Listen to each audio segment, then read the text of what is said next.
Olá, boa noite. Quinta-feira, 19 de março. Veja os destaques de hoje aqui no Segunda Edição. Ministério da Saúde confirma a transmissão comunitária do coronavírus em Porto Alegre. Veja o mapa da doença no Rio Grande do Sul. Governador decreta calamidade. Medidas mais rígidas reforçam a importância do distanciamento social. Agora, idosos têm até horário para fazerem compras em supermercados. Quarentena em vila na zona rural da Serra Gaúcha. Somente uma pessoa de cada casa está autorizada a sair para compras. Comércio fechou e só farmácia e posto de gasolina seguem com portas abertas. O SBT Rio Grande, Segunda Edição, começa agora. E eu te convido, vem com a gente.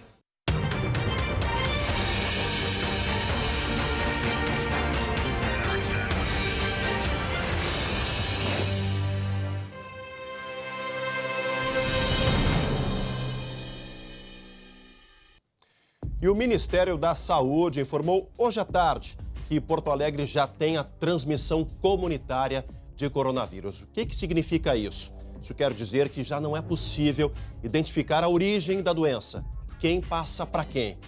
Mais cedo, o governador Eduardo Leite anunciou o estado de calamidade pública. As novas regras alteram a rotina de todos para evitar o aumento do número de casos, que já são 33 aqui no nosso estado. Vamos conferir agora os pontos principais desse decreto estadual. São 3 bilhões de reais disponíveis a micro, pequenos empresários, 11 bilhões disponibilizados à pessoa física. Então, a requisição de bens, de serviços, de equipamentos suficientes ao enfrentamento do coronavírus. Transporte para outros estados está vedado no estado do Rio Grande do Sul. O transporte intermunicipal poderá acontecer com até 50% da capacidade. Os supermercados, os mercados deverão observar um número de itens por consumidor e também a determinação de não alteração de preços, de não prática de preços abusivos. Nós temos um plano de ação desenvolvido especificamente para os nossos detentos do nosso sistema prisional e também terá um comitê específico reunindo outros poderes e órgãos autônomos. Revezamento de servidores, de redução e alteração de jornadas, de escalas para que se reduza a exposição e o fluxo destes trabalhadores. Medidas duras, rígidas, mas o Estado está no caminho certo para que a gente consiga vencer a batalha contra a Covid-19. Vamos dar uma olhada no mapa do coronavírus aqui no nosso estado. Está aqui na tela. São 33 casos confirmados da doença no Rio Grande do Sul. Porto Alegre concentra o maior volume de casos. Aqui na região metropolitana temos a cidade de Alvorada, Campo Bom, já no Vale dos Sinos. Na Serra, são 3 cidades, Caxias do Sul, Farroupilha, Serafina Correia. Mais ao norte, lá temos a cidade de Erechim. Na fronteira, na parte sul também, dizendo a cidade de Bagé. E no litoral norte, a única cidade, até agora, que registrou caso foi Torres, com um caso confirmado. Falando em Torres, ainda hoje, aqui no Segunda Edição, nós vamos conversar com o prefeito de Torres para saber o impacto desse caso lá na praia de Torres, na cidade de Torres, como a cidade também apresentou um decreto municipal hoje, justamente para frear o avanço do coronavírus. Já já a gente conversa com o prefeito de Torres. Agora vamos para a Serra Gaúcha. A prefeitura de Farroupilha determinou quarentena para todos os moradores de uma vila que fica no interior do município. Olha a envergadura dessa determinação, gente. Tamanho do que isso representa. E a gente vai para lá agora ao vivo conversar com o repórter Guilherme Fadanelli. Fadanelli, qual o impacto disso? Como a população reagiu diante dessa quarentena de uma vila que fica na zona rural, né, Fadanelli? Boa noite. Boa noite, Chamalho. Boa noite a todos. Pois é, esse distrito fica mais afastado do centro aqui de Farroupilha. Por lá vivem 3.000 moradores. E eles até que entenderam essa determinação da prefeitura de isolamento domiciliar. Por que isso aconteceu, Chemali? Porque um homem de 37 anos veio da Inglaterra para Farroupilha para visitar os pais. E ele participou de um almoço comunitário, também dividiu cuia de chimarrão com alguns moradores e estava infectado com o coronavírus. Por isso, a Secretaria Municipal da Saúde decidiu isolar essa comunidade por acreditar que o vírus esteja circulando na Vila Jansen. A Prefeitura de Farroupilha, que inclusive hoje emitiu um decreto com medidas para tentar conter o avanço do vírus. E a que mais chama a atenção, Chemali, é que a partir de amanhã, a partir das 6 horas da tarde, todo o comércio deve ficar fechado aqui em Farroupilha. Só vai estar permitido a abertura de serviços essenciais como mercados, farmácias e postos de combustíveis. Além disso, nós estamos aqui em frente ao prédio da UPA, que está sendo chamada pelo município de UPA Coronavírus. Aqui, esse prédio deve ser entregue nos próximos 2 ou 3 dias e, num primeiro momento, deve concentrar de 20 a 30 leitos de isolamento para o coronavírus aqui no município de Farroupilha, Chemali. Adanelli, com as pessoas com quem você conversou, a equipe, elas estão cientes do que significa distanciamento social? Rapidinho. A gente não teve muito contato lá na Vila Jansen, até porque por uma medida também de cautela da nossa equipe. Mas a gente viu muitas pessoas lá, Chemali, usando máscaras. Pouca gente circulando mesmo, muito pouco movimento. E quem estava na rua estava usando máscaras. Movimento só mesmo ali no posto de combustíveis e também no mercadinho, que atende a comunidade ali local. Tá certo. Obrigado, Fadanelli. Um bom trabalho para ti e para a equipe. Fadanelli que volta amanhã no SBT Rio Grande junto com o André para falar do impacto, né? A repercussão dessa decisão lá da Prefeitura de Farroupilha. Olha, gente, os preços nas alturas dispararam e os potes praticamente sumiram das prateleiras. Todo mundo está em busca de algo que hoje é vendido quase a peso de ouro. Estou falando do álcool gel. Tem até receitas caseiras que estão aí bem populares, já sendo compartilhadas em grupos de WhatsApp, na internet. Agora, cuidado, a gente foi conversar com um farmacêutico para entender direitinho se realmente o álcool gel caseiro funciona, se ele tem realmente a eficácia para combater o vírus. Confira aí. Por causa da falta de álcool gel, tem gente recorrendo a soluções alternativas. Na internet, não param de circular vídeos com receitas de álcool gel caseiro. Bota numa vasilha, fica batendo até pegar essa consistência aqui, ó. Coisa mais boa, mesma coisa que o álcool gel. Neste outro, a receita é parecida. Tem até o passo a passo de como fazer o produto. Coloquei um pouquinho e vou mexer. E aí fica a pergunta: será que essas fórmulas são seguras e têm eficácia? Para responder a essa questão, nós estamos em uma farmácia de manipulação em Porto Alegre. Vejam só, aqui estou segurando um álcool gel que foi produzido aqui nesse local. E a gente vai conversar agora com o Dimas Souza, que ele é farmacêutico e também presidente da Associação das Farmácias de Manipulação aqui do Rio Grande do Sul. Pessoal manipulando álcool a 92. Bom, isso aí é altamente perigoso, porque pode ocorrer uma explosão, incêndio, pode se queimar, sem falar que aplica um produto desses na pele, dá ressecamento. Existem indústrias de produção de álcool gel, existem farmácias de manipulação produzindo álcool gel dentro de critérios técnicos. Não faça em casa. O álcool gel ele deve ser usado nas mãos quando não tem disponível uma pia com água e sabão. A primeira recomendação é lavar as mãos com água e sabão. Essa é a primeira recomendação, tá aí, gente. Não é recomendável, como a gente viu na reportagem da Gabriela Lerina. Agora, um dos maiores aliados ao combate à Covid-19 é justamente isso, informação. E é por isso que a gente recebe aqui no estúdio do Segunda Edição o médico infectologista, o Dr. Cláudio Stadnik. Doutor, obrigado pela presença aqui no Segunda Edição. No dia que Porto Alegre já confirmou o primeiro caso de contaminação, infecção comunitária, né, doutor? O que isso significa na prática, doutor? Muito bem, isso significa que chegamos num estágio onde a gente já não sabe mais quem passou para quem. E é bem provável que já esteja o vírus circulando no nosso meio e a gente talvez não consiga identificar exatamente cada um.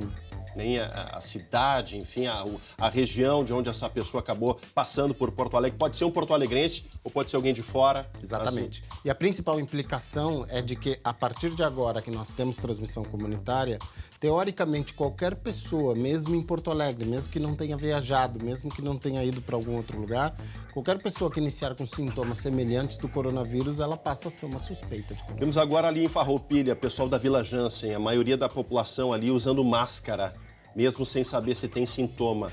É adequado, doutora? Muito importante. A máscara não funciona se a gente não higienizar as mãos corretamente. Não adianta a gente colocar a máscara e ficar mexendo na máscara e a máscara cair, a gente colocar a máscara subindo, mexendo e colocando a mão sem a mão estar higienizada ou com água e sabão bem lavada ou álcool gel. Exatamente. Então, a máscara às vezes até prejudica e aumenta a chance de contaminação se ela não for bem utilizada. Então, em princípio, quem não tem sintoma não deveria usar máscara. Não deveria usar máscara.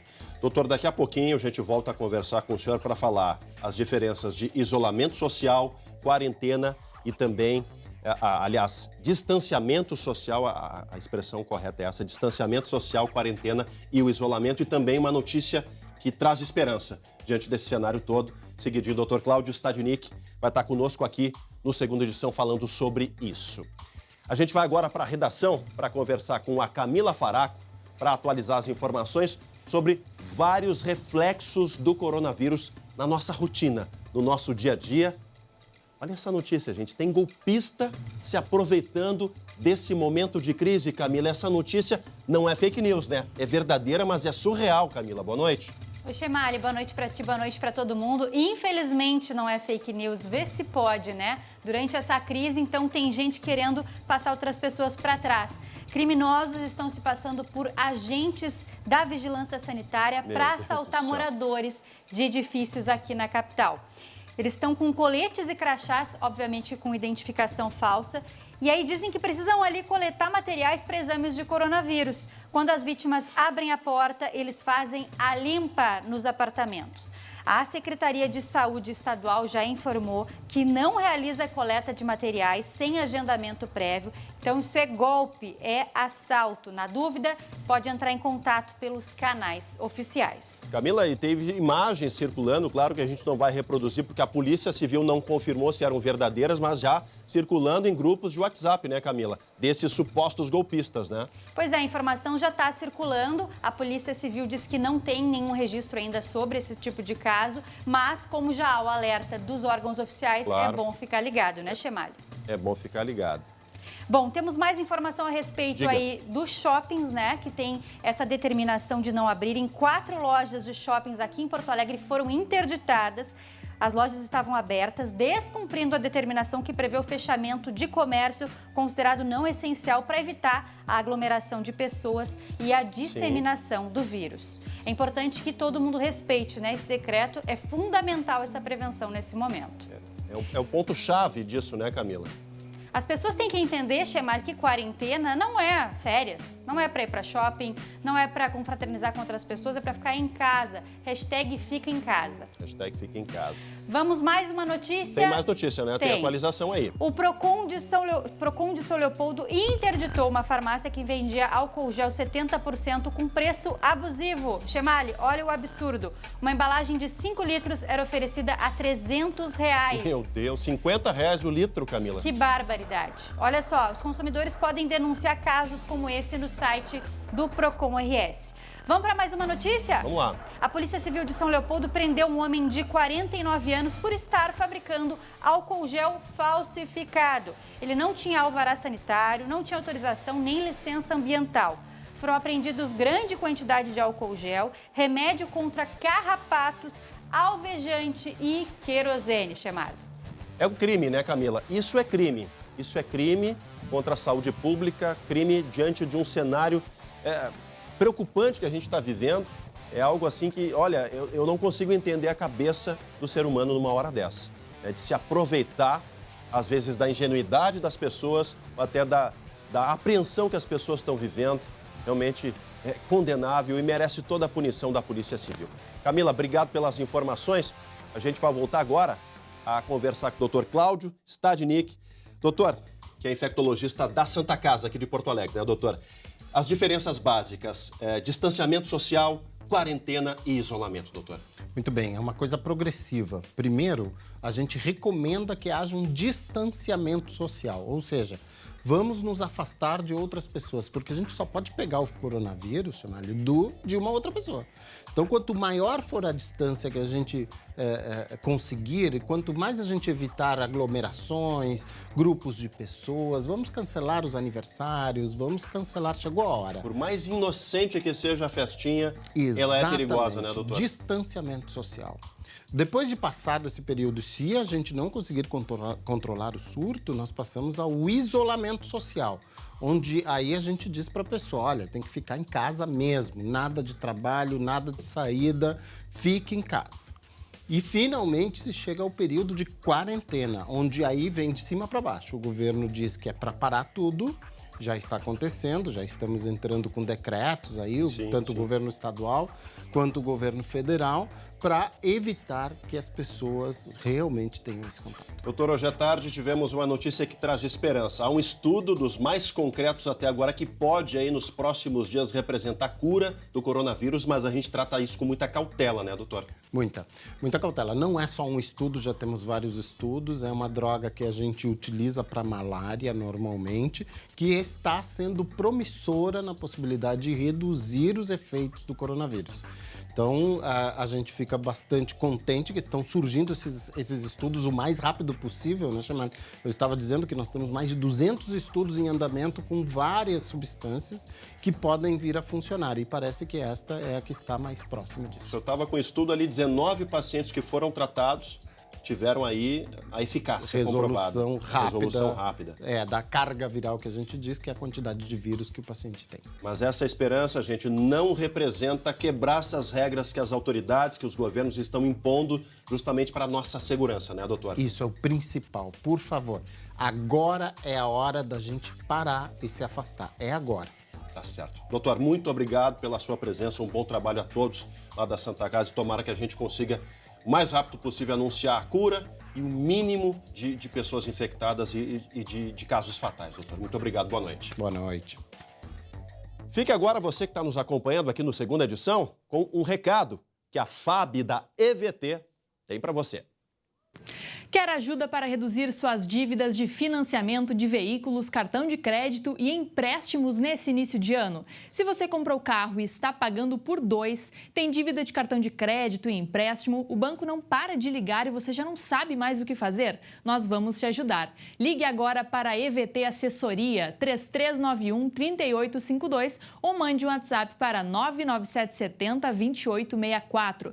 Nós vamos te auxiliar a reduzir suas dívidas de financiamento de veículos, cartão de crédito e empréstimos. Mas tem que ligar agora, olha aqui na tela, 3391-3852 ou WhatsApp para 99770-2864. Ainda hoje, aqui no Segunda Edição, as últimas informações sobre a Covid-19, o enfrentamento da doença aqui no nosso estado. A gente volta já já. Voltamos ao vivo com a Segunda Edição para todo o nosso estado. Essa reportagem é um apelo. A pandemia do coronavírus está causando impacto também nos bancos de sangue aqui do nosso estado, gente. O número de doadores vem caindo diariamente e coloca em risco os estoques que são importantíssimos para os hospitais. No Hospital de Clínicas de Porto Alegre, o estoque de sangue dos tipos B negativo e AB negativo está em estado crítico. O negativo também requer atenção. No Hospital Conceição, o número de doações caiu de 50 para 10 por dia. Já no Hemocentro Estadual, os estoques baixos motivaram um novo serviço, o agendamento de coleta, a fim de evitar aglomerações. Em Caxias do Sul, o movimento de doadores caiu 30% desde a última semana. A situação preocupa porque são necessárias cerca de 1.000 doações por mês para manter em dia os estoques que abastecem os 49 municípios da região. As poltronas de coleta geralmente estão assim, vazias. Raquel é uma exceção por aqui. Eu não tive receio, não tive medo. Acho que eu estou fazendo a minha parte. Se um dia eu precisar também, eu estou ajudando o meu próximo. A gente está falando muito em corona, mas tem outras doenças, outras pessoas que estão precisando de sangue, né? De acordo com a Agência Nacional de Vigilância Sanitária, não existe evidência de transmissão de coronavírus por transfusão de sangue. Além disso, os bancos estão tomando as medidas necessárias para garantir a segurança e a higiene dos locais de coleta. É importante que os doadores continuem doando, o serviço está se adequando no sentido de evitar aglomerações, tomando todo o cuidado para a saúde desse doador, que é muito importante, é o primeiro passo antes de doar, é a garantia da saúde do doador, e sim, para poder fazer a garantia da saúde da pessoa que vai estar recebendo esse sangue. Para doar sangue é preciso estar em boas condições de saúde, ter entre 18 e 69 anos de idade e pesar no mínimo 50 quilos. É hora de esticar o braço, gente. Seja doador, se você é doador, vá, busque os bancos de sangue. Eu sou doador de carteirinha. Nos próximos dias vou fazer a primeira doação de 2020. O SBT Rio Grande, segunda edição de hoje, fica por aqui. Obrigado pela sua audiência. Na sequência, o SBT Brasil. Amanhã a gente está de volta. Tchau, tchau.